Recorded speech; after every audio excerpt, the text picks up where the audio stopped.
ಸಿನಿಮಾದಲ್ಲಿ ನಾವು ಹೇಳಿದ್ರೆ ನಿಮಗೆ ಮಜಾ ಸಿಗೋದಿಲ್ಲ. ಇನ್ನೊಂದ್ಸರಿ ಬಂದು ನೋಡಿ, ಅದೇ ಕ್ಲೈಮ್ಯಾಕ್ಸ್.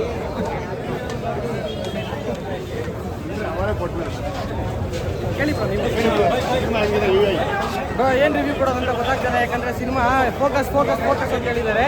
ಆದರೆ ಆ ಫೋಕಸ್ ಏನು ಅಂತ ನನಗೆ ಅರ್ಥ ಆಗಿಲ್ಲ. ಇನ್ನೊಂದ್ಸತಿ ಸಿನಿಮಾ ನೋಡಿ ಆಮೇಲೆ ಹೇಳ್ತೀನಿ. ತುಂಬ ರಿಯಾಲಿಟಿ.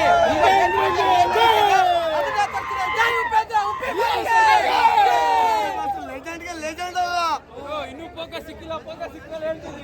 ನಮಗೆ ಸಿಕ್ಕಿದೆ ಬ್ರೋ, ನಮಗೆ ಫೋಕಸ್ ಸಿಕ್ಕಾಯ್ತು. ಹ್ಯಾಪಿ ಉಪ್ಪಿ ಬಾಸ್ಗೆ.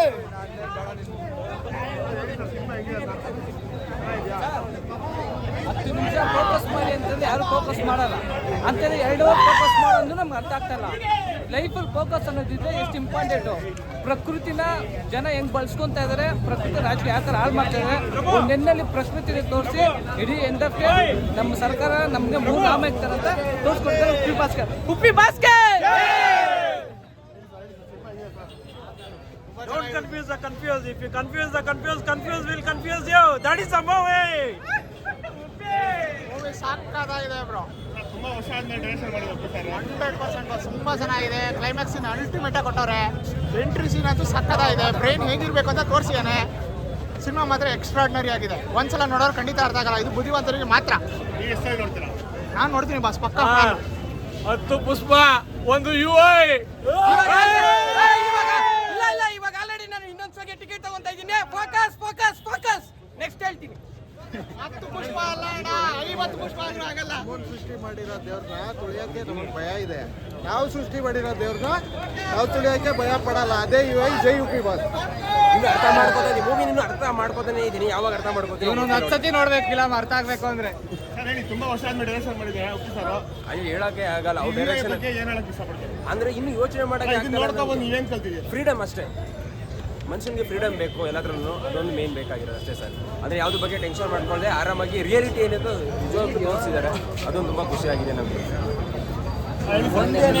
ನಾನು ನಿಜವಾಗ ರಿಯಲ್ ರಿವ್ಯೂ ಕೊಡ್ತೀನಿ ನೋಡಿ. ಈ ಸಿನಿಮಾ ನಿಜವಾಗ ನನಗೆ ಅರ್ಥ ಆಗಿಲ್ಲ. ಬಟ್ ಅರ್ಥ ಆಗಿದ್ದು ಏನಂದರೆ, ಮೊದಲು ಪ್ರಕೃತಿನ ಉಳಿಸಿ ಮತ್ತು ರಾಜಕಾರಣಿಗಳು ಏನಿದ್ದಾರೆ ಅದನ್ನ ಇಂಡೈರೆಕ್ಟ್ ಆಗಿ ಹೇಳಿದ್ದಾರೆ. ನಾವು ರಾಜಕಾರಣಿ ಅಂತ ಅವ್ರಿಗೆ ನಾವು ಪ್ರಾಮುಖ್ಯತೆ ಕೊಟ್ಟಾಗ ಜಾತಿ ನಿಂದನೆ ಮಾಡ್ತಾರಲ್ಲ, ಜಾತಿ ಧರ್ಮ ಅದೇ ಮಟ್ಟ ಅದರಿಂದ ತೊಂದರೆ ಆಗುತ್ತೆ ಅಂತ ತೋರಿಸಿದ್ದಾರೆ. ಮುಂದೊಂದು ದಿನ ಭಾರತ ದೇಶ ಯಾವುದೇ ಮಟ್ಟದಲ್ಲಿ ಹೋದ್ರೂ ಕೂಡ, ಎಂಥ ತಂತ್ರಜ್ಞಾನ ಮುಂದುವರೆದ್ರೂ ಕೂಡ, ಬಟ್ ಜಾತಿ ಅಂತಾರಲ್ಲ, ಅದರಿಂದ ನಾವು ಸೋಲ್ತೀವಿ ಅಂತ ಗೊತ್ತಾಗುತ್ತೆ. ಕೊನೆಯದಾಗಿ ನಾವು ಊಟಕ್ಕೆ ಪರದಾಡಬೇಕಾಗುತ್ತೆ ಸರ್.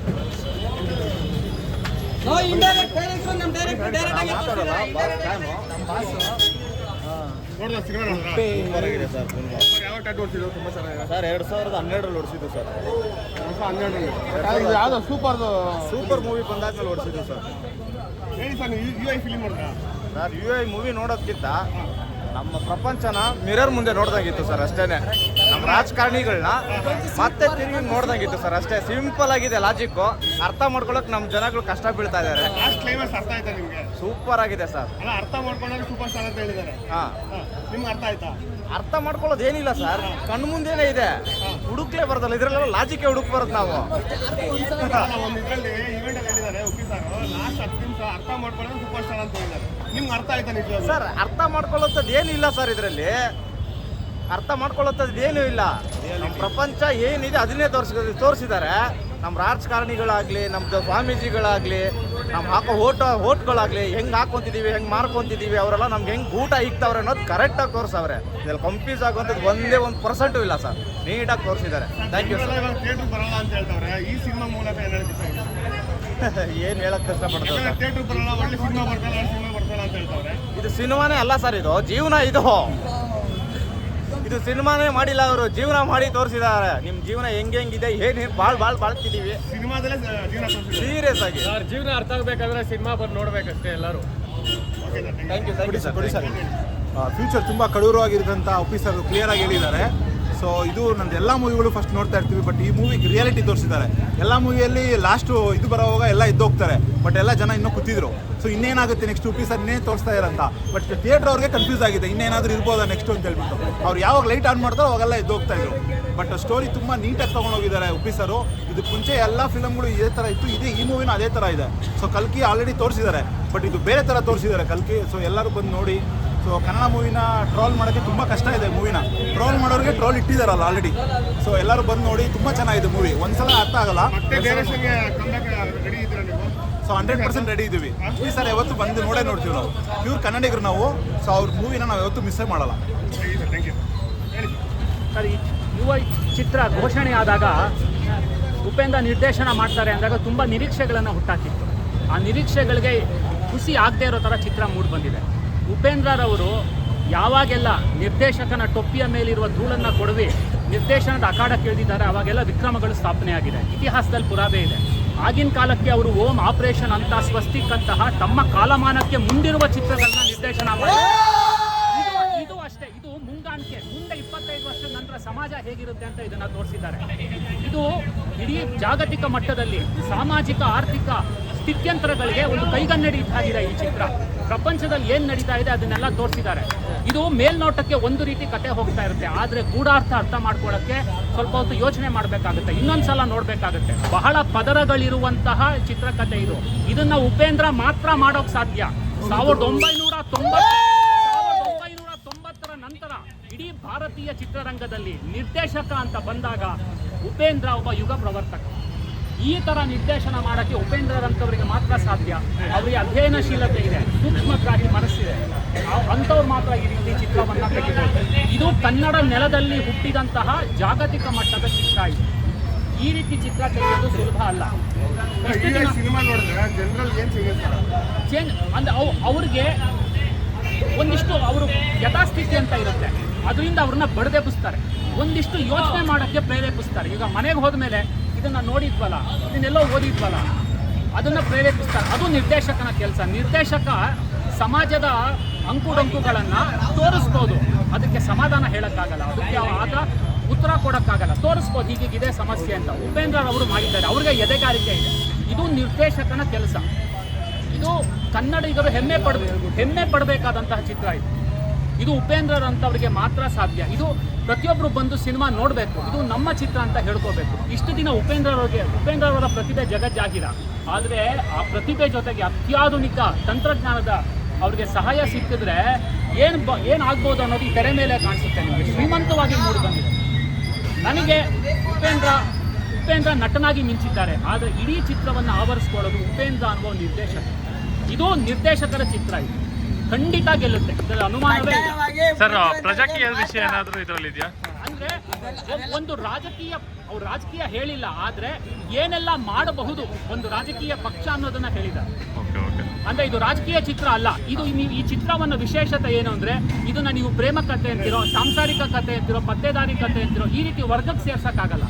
ಇದು ಯಾವುದೇ ವರ್ಗಕ್ಕೆ ಸೇರಿದಂತ ಚಿತ್ರ ಅಲ್ಲ, ಅದೇ ವಿಶೇಷತೆ. ಇದು ನಾಳೆ ಪತ್ರಿಕೆಯಲ್ಲಿ ಬರಿಬೇಕಾದ್ರೆ ಇದು ಯಾವ ರೀತಿ ಚಿತ್ರ ಅಂತ ಹೇಳಿದ್ರೆ ಯಾರ ಬಳಿನೂ ಉತ್ತರ ಇಲ್ಲ, ಅಷ್ಟೇ. ಇದನ್ನ ಅವ್ರವ್ರಿಗೆ ಬಿಟ್ಬಿಟ್ಟಿದ್ದಾರೆ. ನೀವು ಯೋಚನೆ ಮಾಡ್ಕೊಂಡು ವಿಮರ್ಶೆ ಮಾಡ್ಕೊಂಡು ಅಂತ ಚಿತ್ರ ಇದು. ಉಪೇಂದ್ರ ನಿರ್ದೇಶಕ ಉಪೇಂದ್ರ ಅಗತ್ಯ ಕನ್ನಡ ಚಿತ್ರರಂಗಕ್ಕಿದೆ. ಇನ್ನೂ ಈ ತರ ಹಲವಾರು ಚಿತ್ರಗಳನ್ನ ಮಾಡಿದ್ರೆ ಅವರು ಕನ್ನಡ ಚಿತ್ರರಂಗವನ್ನು ಬೇರೆಲ್ಲೋ ಮಟ್ಟಕ್ಕೆ ಕೊಂಡೊಯ್ತಾರೆ. ಇದು ಖಂಡಿತವಾಗಿ ಇದು ಈ ನೆಲದಲ್ಲಿ ಅರಳಿದಂತಹ ಜಾಗತಿಕ ಮಟ್ಟದ ಚಿತ್ರ. ಸರ್, ಇವಾಗ ಉಪೇಂದ್ರ ಅವ್ರ ತಾಕತ್ತು ನಮ್ಮ ಕನ್ನಡ ಚಿತ್ರರಂಗಕ್ಕೆ, ತೆಲುಗು ಚಿತ್ರರಂಗಕ್ಕೆ ಗೊತ್ತಿದೆ. ಇವಾಗ ಪ್ಯಾನ್ ಇಂಡಿಯಾ ಅಂತ ಬಂದಾಗ ಮಲಯಾಳಂ, ತಮಿಳು ಮತ್ತೆ ಹಿಂದಿಲಿ ಯಾವ ರೀತಿ ತಾಣ್ಬೋದು? ಪ್ಯಾನ್ ಇಂಡಿಯಾ ಅನ್ನೋದು ಉಪೇಂದ್ರ ಅವರು ಓಂ ಸಂದರ್ಭದಲ್ಲೇ ಪ್ಯಾನ್ ಇಂಡಿಯಾ ಮಾಡಿಬಿಟ್ಟಿದ್ದಾರೆ. ಅವತ್ತು ಇಂಡಿಯಾ ಟುಡೇ ಅಂತ ಒಂದು ಪ್ರತಿಷ್ಠಿತ ಪತ್ರಿಕೆ ಓಂ ಚಿತ್ರದ ಬಗ್ಗೆ ದೊಡ್ಡ ಒಂದು ಅಂಕಣವನ್ನೇ ಬರೆದ್ಬಿಟ್ಟಿತ್ತು. ಪ್ಯಾನ್ ಇಂಡಿಯಾ ಅವ್ರು ಅವತ್ತೇ ಮಾಡಿಬಿಟ್ಟಿದ್ದಾರೆ. ಆಪರೇಷನ್ ಅಂತ ಒಂದು ಸಂಚಲನ ಉಂಟು ಮಾಡುವ ಚಿತ್ರವನ್ನು ಅವಾಗಲೇ ತೆಗೆದಿದ್ರು. ಅಂದ್ರೆ ಇದನ್ನ ಈಗಿನ ಜಾಗತಿಕ ಮಟ್ಟಕ್ಕೆ ಏನ್ ಬೇಕೋ ಅದನ್ನ ಕೊಟ್ಟಿದ್ದಾರೆ.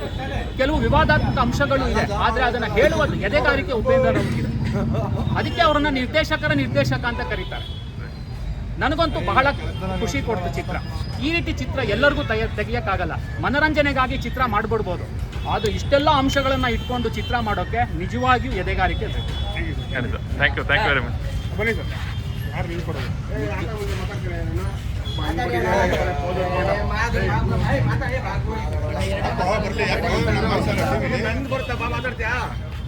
ಸರ್, ನಿಜವಾಗ್ಲೂ ಅವ್ರು ಮಾಡಿರೋ ಸಿನಿಮಾ ಅರ್ಥ ಆಗಿದ್ರೆ ಫೋಕಸ್ ಸಿಕ್ಕಿದ್ರೆ ಇಲ್ಲಿ ನಿಂತ್ಕೊಂಡು ಯಾರು ಮಾತಾಡ್ತಿರ್ಲಿಲ್ಲ ಸರ್. ಇಷ್ಟೇ ಹೇಳಕ್ಕೆ ಫೋಕಸ್ ಸಿಕ್ಕಿದ್ರೆ ಅವ್ರು ಏನು ಹೇಳಕ್ ಹೊರಟವ್ರೆ ಅಂತ ನಮ್ಮ ಜನ ಏತಕ್ಕೆ ಎಲ್ಲರ ಮುಂದೆ ನಿಂತ್ಕೊಂಡು ಈ ರೀತಿ ಮಾತಾಡ್ತಾರೆ ಅಂತ ಅರ್ಥ ಆಗಿದ್ರೆ ಯಾವನಲ್ಲಿ ನಿಂತ್ಕೊಂಡು ಮಾತಾಡ್ತಿರ್ಲಿಲ್ಲ ಸರ್. ಅಷ್ಟೇ. ನಂಗೆ ಅರ್ಥ ಆಗಿಲ್ಲ, ನಾನು ಮಾತಾಡ್ತಾ ಇದ್ದೀನಿ ಮತ್ತೆ ನೋಡಿ. ನಿಮ್ಗೆ ಅರ್ಥ ಆಗಿಲ್ಲ? ತಾಯಣಿಗೂ ಅರ್ಥ ಆಗಿಲ್ಲ. ಯಾಕೆ ಅರ್ಥ ಆಗಿಲ್ಲ? ಈ ಕೋಡಿಂಗ್ ಹೆಂಗ್ ಮಾಡೋಣ ನಾವು? ಬುದ್ಧಿವಂತರಿಗೆ ಮಾತ್ರ. ಹಂಗಾಗಿ ನೀವು ಬುದ್ಧಿವಂತರಲ್ವಾ? ದಡ್ಡನಂತಿರೋ ಬುದ್ಧಿವಂತನಿಗೆ ಮಾತ್ರ. ಅರ್ಥ ಅನ್ನೋ ಪದಕ್ಕೆ ಅರ್ಥ ಗೊತ್ತಿಲ್ಲದ್ರೆ ಈ ಜನಕ್ಕೆ ನಾವು ಉಪೇಂದ್ರ ಅರ್ಥ ಮಾಡಿಸ್ತಾ ಇದಾರೆ ಅಂದ್ರೆ ಇನ್ನೂ ಅರ್ಥ ಆಗಿಲ್ಲ ಅಂದ್ರೆ ಈ ನನ್ನ ಮಕ್ಳಿಗೆ ಇಲ್ಲಿ ಬೆಲೆ ಇಲ್ಲ. ಆದ್ರೆ ಅರ್ಥ ಮಾಡ್ಕೊಂಡು ಇನ್ನೊಂದ್ಸತಿ ಸಿನಿಮಾ ನೋಡಿ ಮತ್ತೆ ನಿಮ್ಗೆ ಅರ್ಥ ಮಾಡಿಸ್ತೀನಿ ನಾನು. ರಿಯಲ್ ಸ್ಟಾರ್ ಅಂತ ಅವಾಗಲೇ ತಿಳಿಸ್ಬಿಟ್ಟವ್ರೆ. ರಿಯಲ್ ಸ್ಟಾರ್ ಅಂತ ಅವಾಗಲೇ ತಿಳಿಸ್ಬಿಟ್ಟಾರೆ. ಅವ್ರು ಏನೇ ಫಿಲಮ್ ಮಾಡಿದ್ರು, ಯಾವುದೇ ಫಿಲಮ್ ಮಾಡಿದ್ರು ರಿಯಲ್ ಆಗೇ ತೋರಿಸೋದು. ಆದರೆ ಈ ಫಿಲಮ್ ನೋಡಿದ್ರೆ ನಮ್ಮ ಜನಗಳು ಮುಂದೇನಾದರೂ ಉದ್ಧಾರ ಆಗ್ತಾರೆ ಅಂತ ನನ್ನ ಪ್ರಕಾರ ಅಭಿಪ್ರಾಯದಿಂದ ನಾನು ಪ್ರೀತಿಯಿಂದ ಈ ಹೇಳ್ತೀನಿ. ಸಿನಿಮಾ ನೋಡಿ ಉದ್ಧಾರ ಆಗ್ಲಿ ಅಂತ ಹೇಳ್ತಾರೆ. ಯಾಕಂದ್ರೆ ಮುಂದೆ ಹೆಂಗಾಗುತ್ತೆ ಜನರೇಷನ್ ಅಂತ ಯಾರಿಗೂ ಗೊತ್ತಿಲ್ಲ. ಅದನ್ನ ತಿಳಿಸ್ಕೊಡೋರೆ ಅಂತ ನನ್ನ ಅಭಿಪ್ರಾಯ ಅಷ್ಟೇನೆ. ಇದನ್ನ ಮಾಡಬೇಕು ಅಂತಂದ್ರೆ ಈ ಪಿಕ್ಚರ್ ನೋಡ್ಬೇಕು ಅಂತಂದ್ರೆ ಅವ್ರು ಮಾಡಿರೋ 9 ಡೈರೆಕ್ಷನ್ ಪಿಕ್ಚರ್ ಮೂವಿನ ನೋಡ್ಕೊಂಡು ಇದನ್ನ ನೋಡ್ಬೇಕು. ಕರೆಕ್ಟಾಗಿ ನೋಡ್ಕೊಂಡ್ ಬಂದು ತಿರ್ಪನೆ ಮೂವಿ ನೋಡ್ಬೇಕಣ್ಣ. ಹೇಳಿ ಸರ್.